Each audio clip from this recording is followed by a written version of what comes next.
Thank you. Thank you very much, Stijn, for this introduction. And I thank also Professor Lamarca and Livio and Medea for inviting me to do this review on the effects of AMH on preantral follicle maturation.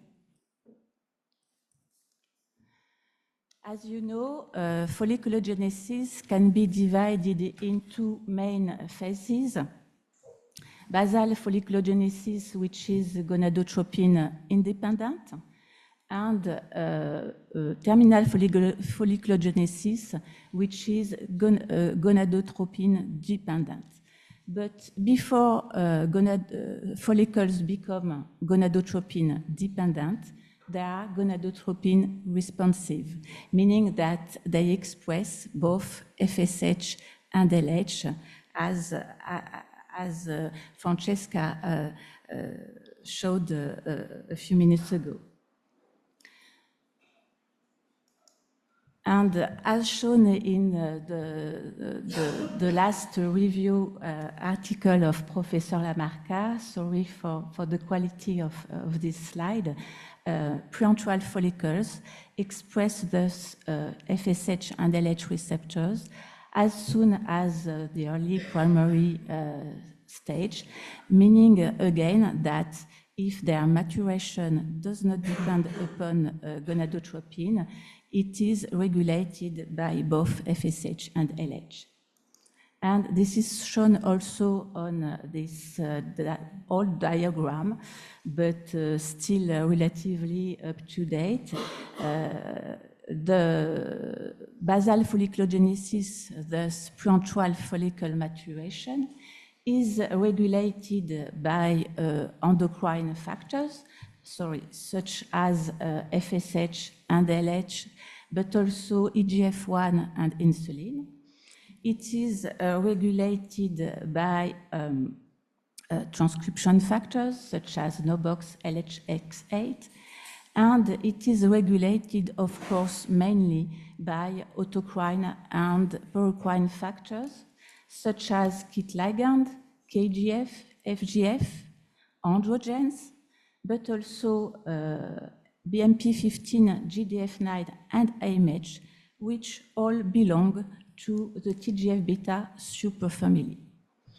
This family of growth and differentiation factors, which thus includes the TGF-beta, the activins, the BMPs, and AMH, signals through a discrete number of receptors called type 1 receptors and type 2 receptors. And as shown on this slide, you can see that AMH has its own specific type 2 receptor called AMHR2. In adult ovaries, AMH and AMHR2 mRNAs are co-expressed in granular cells of growing follicles, as you can see on this slide, where AMH and AMHR2 mRNAs are detected by in situ hybridization in red. But if AMH expression starts in primary follicles, this is not the case for AMHR2, since AMHR2 mRNAs are detected as soon as the fetal age and until adulthood, as you can see on this northern blot, where RNAs extracted from rabbit ovaries from different ages have been loaded. The northern blot is the old technique to analyze mRNAs. And this is an important notion because that means that the ovaries are responsive to AMH very early during their development. Now, what are the effects of AMH on preantral follicle maturation? And to begin with, let's have a look at the effects of AMH on primordial follicle assembly, thus, which takes place before the onset of folliculogenesis, since it corresponds to the establishment of the primordial follicle pool, which corresponds, as you know, as the ovarian reserve in women. Primordial follicle assembly, which results from a germ cell nest breakdown, takes place depending upon species, either before birth or just after birth. And as you can see on this slide, in women, primordial follicle assembly occurs between weeks 17 and 20 postcoitum.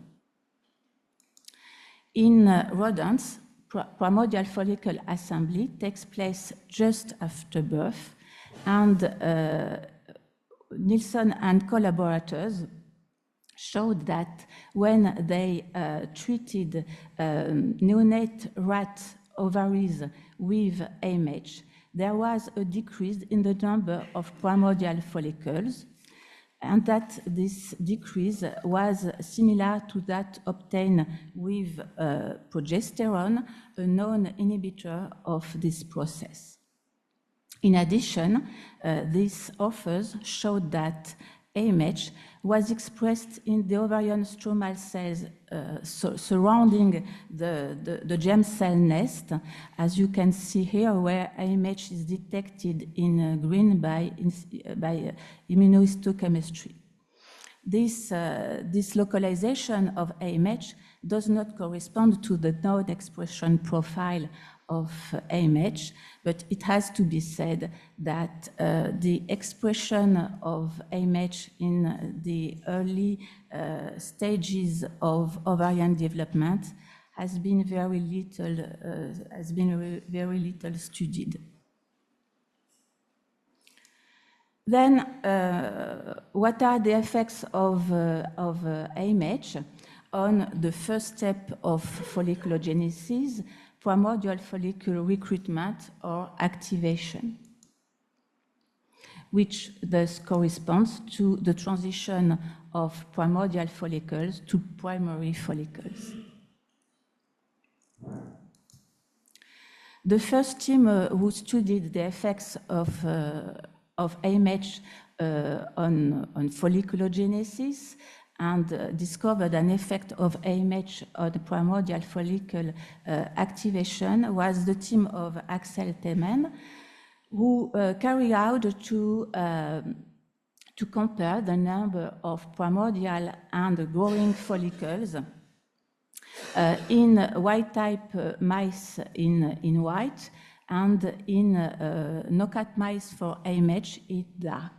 And they showed that there was an increase in the number of growing follicles in knockout mice for AMH as soon as the prepubertal age, that this effect was accentuated in adult mice, and that in the same time there was a decrease in the number of primordial follicles, and that in aged mice, both the number of primordial and growing follicles was dramatically decreased in knockout mice for AMH compared to white-type mice.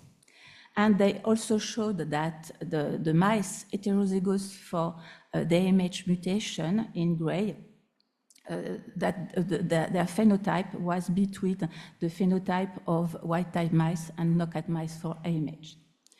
These results indicated that AMH repressed primordial follicle activation.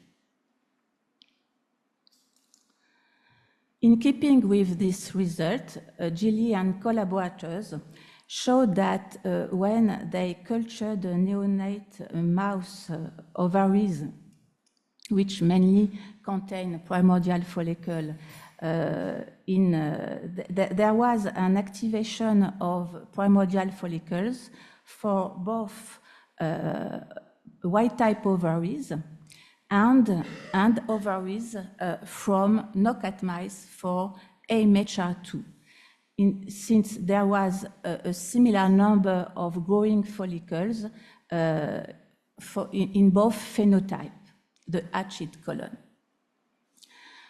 However, when they graft the ovaries beneath the chorioallantoin membrane of a chick egg, thus when the ovaries were in contact with the chick blood which contains AMH, in this case, there was an activation of primordial follicles only in ovaries from knockout mice for AMHR2, the hatchet colon, but not in the ovaries from wild-type mice, since the number of growing follicles was almost not detectable, indicating that the AMH contained in the chick blood had repressed primordial follicle activation in white-type ovaries, but of course not in the ovaries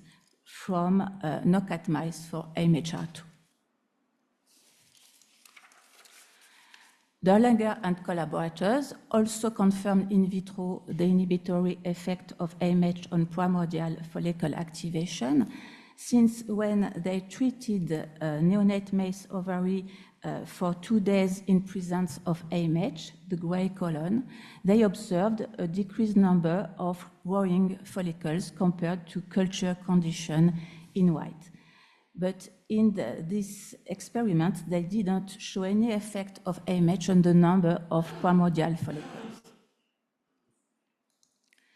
Nilsson and collaborators performed similar experiments in neonate rat ovaries, and they showed that when they treated these ovaries with AMH, there was an increase in the number of primordial follicles and a decrease in the number of developing follicles, again confirming an inhibitory effect of AMH on primordial follicle activation. In addition, they showed that when they added to the culture medium non-stimulators of primordial follicle activation, such as FGF, KIT ligand, or KGF, AMH repressed the stimulatory effect of these factors on the number of growing follicles. More recently, sorry again for the quality of this picture, more recently this inhibitory effect of AMH on primordial follicle activation was confirmed in mice treated with gonadotoxic reagents often used to treat women with a cancer. Indeed, Cano and collaborators showed that when they treated mice with doxorubicin and AMH, the number of primordial follicles, the white colon, was increased, and the number compared to animals treated with doxorubicin alone. And Sonigo and collaborators found similar effects in mice treated cyclophosphamide and AMH, since they observed an increased number of primordial follicles and a decreased number of growing follicles in these mice compared to mice treated with cyclophosphamide only. All these results were obtained in rodents and thus in polyovulatory species. The first results which were obtained in monoovular species tended to suggest that AMH had opposite effects in monoovular species. Indeed, Campbell and collaborators, to study the effects of AMH on folliculogenesis, immunized sheep against AMH. These are the hatchet colon, and they showed that the number of primordial and primary follicles was not different from that of control sheep in dark.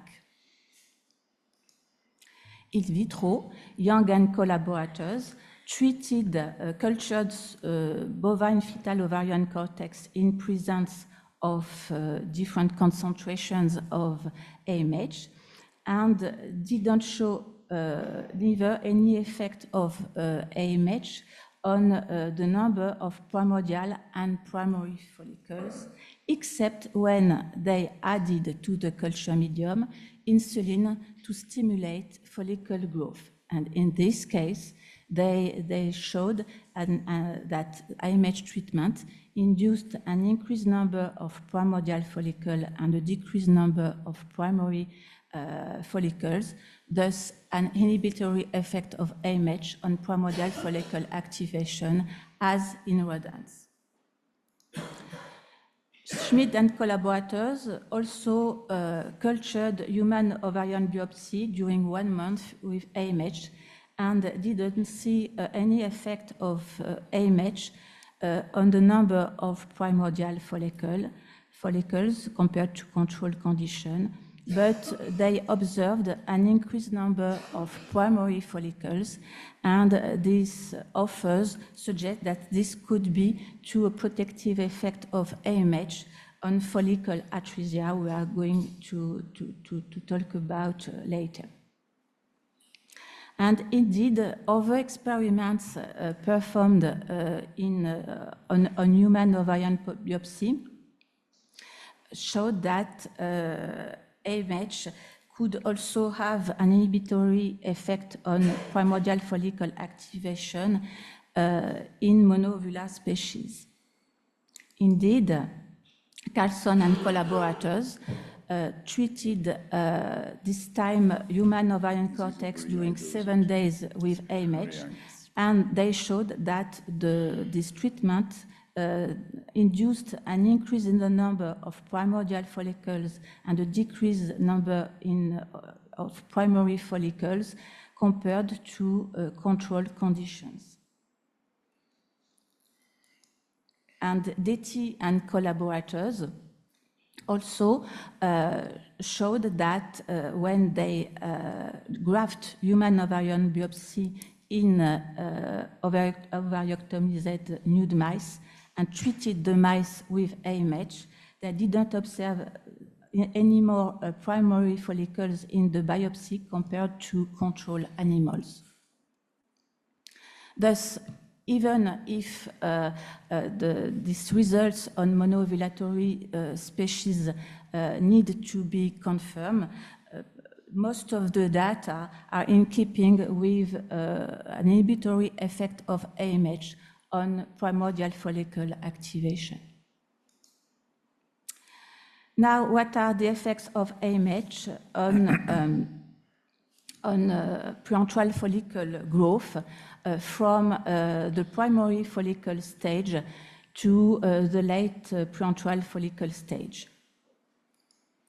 To study the effects of AMH on folliculogenesis, Eyes and collaborators treated mice during 4 weeks with physiological concentration of AMH, and these are the dark column, and they showed that the number of primordial, primary, and preantral follicles was increased compared to control animals in gray for both prepubertal and adult mice, suggesting that AMH promoted the growth of preantral follicles. However, since at the same time they observed a decreased number of atretic follicles in mice treated with AMH compared to control mice, this positive effect of AMH on follicle growth could be due or partly results from the protective effect of AMH on follicle atresia. In contrast, Cano and collaborators showed that when they treated mice with AMH using an adenovirus strategy, and examined the ovaries 1 month later, this treatment induced a dramatic decrease in the number of all classes of follicles, the white colon, compared to control animals. But these authors acknowledge that they used supraphysiologic doses of AMH.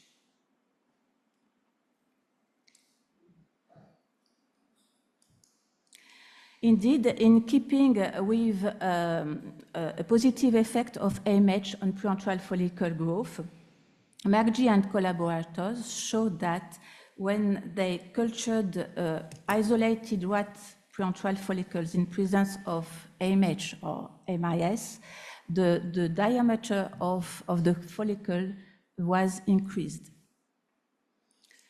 And in the lab, when we isolated granular cells from immature mouse ovaries, which mainly contains preantral follicles, we showed that AMH treatment induced an increase in the number of granular cells compared to control condition, showing that AMH promoted the proliferation of these granular cells. In monoovulatory species, Campbell and collaborators, when they immunized the sheep against AMH, showed that the number of preantral and small antral follicles, the hatched colon, tend to be lower than that observed in control animals. And in keeping also with a positive effect of AMH on preantral follicle growth, in vitro, Xu and collaborators cultured rhesus macaque preantral follicles in presence of AMH, the gray colon, and showed that this treatment induced an increase in the diameter of the follicles compared to control condition in white. And on the contrary, when they infected these follicles with an shRNA against AMH, they observed that the number of follicles with an antrum was reduced. In contrast, Young and collaborators showed that when they cultured bovine fetal ovarian cortex in presence of AMH, this treatment decreased the diameter of the oocytes, and this effect was accentuated when they added insulin to the culture medium. But this stimulated condition corresponded more to the condition used to study the effects of AMH on follicle differentiation. We are going to talk about it later. Thus, here again, more experiments are required to confirm the effects of AMH on preantral follicle growth. Now let's have a look at the effects of AMH on preantral follicle atresia, which we have seen can interfere with the interpretation of the results of when we study the effects of AMH on folliculogenesis. As you know, follicle atresia is responsible for the death of more than 99% of the follicles, and it occurs at the different steps of folliculogenesis. The team of Jenny Visser and Axel Temen was also the first to show that the number of atretic small preantral, large preantral, and small antral follicles was increased in knockout mice for AMH, the white circles, compared to white type mice in dark, suggesting that AMH protected follicles from atresia. And as we have seen, Eyes and collaborators also confirmed these results when they treated mice during 4 weeks with AMH, since they observed a decreased number of atretic follicles, the dark column, with this treatment compared to control animals in gray. But in this case, they didn't distinguish the different classes of atretic follicles. In the lab, we treated mice only for 48 hours with AMH, and we did observe an inhibitory effect of AMH on follicle atresia in antral follicles, in presence of AMH, the gray column, compared to control condition, but we didn't observe any effect of AMH on preantral follicle, atretic follicles, sorry. But again, this treatment was very short. In vitro, Kang and collaborators also confirm a protective effect of AMH on preantral follicle atresia, since they showed that when they added AMH to the culture medium used to warm vitrified mouse ovaries, the number of apoptotic follicles was reduced compared to control conditions. And in the lab, when we treated the immature mouse granular cells in presence of AMH during 48 hours, we showed that the number of viable cells, the hatched part of the colon, was increased in presence of AMH compared to control condition, and that the number of apoptotic cells was decreased. In monovular species, Detti and collaborators also confirm an inhibitory effect of AMH on follicle atresia, since when they graft human ovarian biopsy in nude mice and treated these mice with AMH, they observed with the tunnel method that the number of atretic follicles was reduced compared to placebo conditions.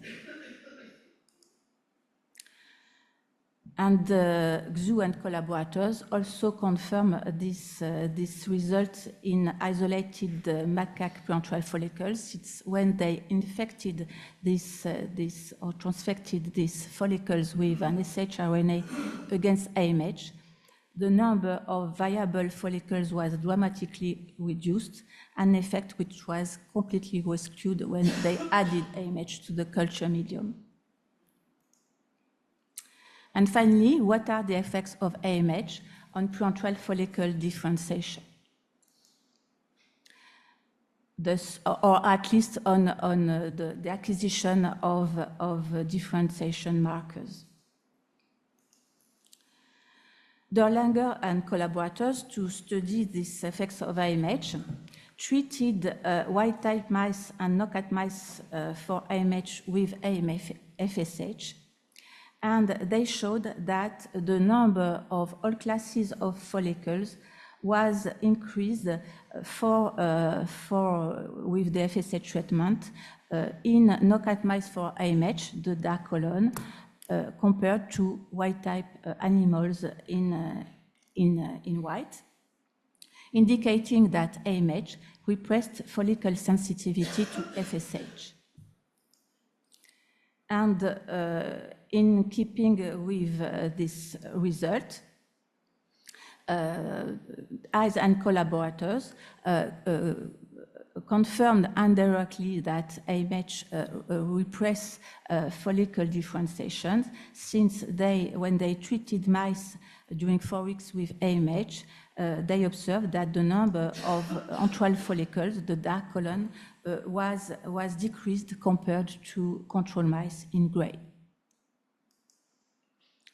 Consistent also with an inhibitory effect of AMH on preantral follicle maturation, Derlanger and collaborators also showed in vitro that the treatment of the culture of preantral follicles with AMH induced a decrease in the diameter of preantral follicles in presence of AMH for two classes of preantral follicles. In contrast, McGee and collaborators showed that AMH increased the diameter of rat preantral follicles in presence of FSH, but these discrepancies could be due to differences in the concentration of FSH used. Indeed, other experiments showed that AMH was able to repress some differentiation markers in a stimulated condition. Indeed, a long time ago, we showed that AMH repressed the expression of aromatase in immature rat granular cells cultured with CMP, the second messenger of FSH, aromatase being the enzyme responsible for the conversion of androgens to estrogens. And we also showed that, that AMH repressed the expression of the LH receptor in porcine immature granular cells in presence of FSH, thus that AMH inhibited two well-known markers of granular cell differentiation. And these results were confirmed several years later in vivo, this time by Eyes and collaborators, who showed that the treatment of mice with AMH during 4 weeks induced a decrease in the expression of aromatase and LH in both prepubertal and adult mice. And they also confirmed, in keeping with a repressive effect of AMH on aromatase, that AMH treatment in DAC reduced the levels of estrogen, of estradiol, compared to control mice in gray. In the monoovulatory species in vivo, Campbell and collaborators also confirmed this inhibitory effect of AMH on preantral follicle maturation, since they showed that immunization of sheep against AMH induced an increase in the number of all classes of antral follicles, the hatchet colon, compared to control sheep. To conclude, we have seen that even if more experiments are required to confirm some results, especially in monoovulatory species, AMH regulates the different steps of folliculogenesis, and more specifically preantral follicle maturation, since it represses primordial follicle activation, preantral follicle differentiation. It seems that AMH stimulates preantral follicle growth, and it protects follicles from atresia. And finally, I would like to thank Christelle Racine for her help, Bernard Vigier, who introduced me to ovarian AMH, Nathalie Jousseau and Jean-Yves Picard for their support, of course, of all the clinicians who worked with me these last years, in particular Renato, Joël Taïeb, Rachel Lévy, and Charlotte Dupont, and Daniel Monio and Stéphane Fabre, my main collaborators at the INRA Institute. Thank you very much for your attention.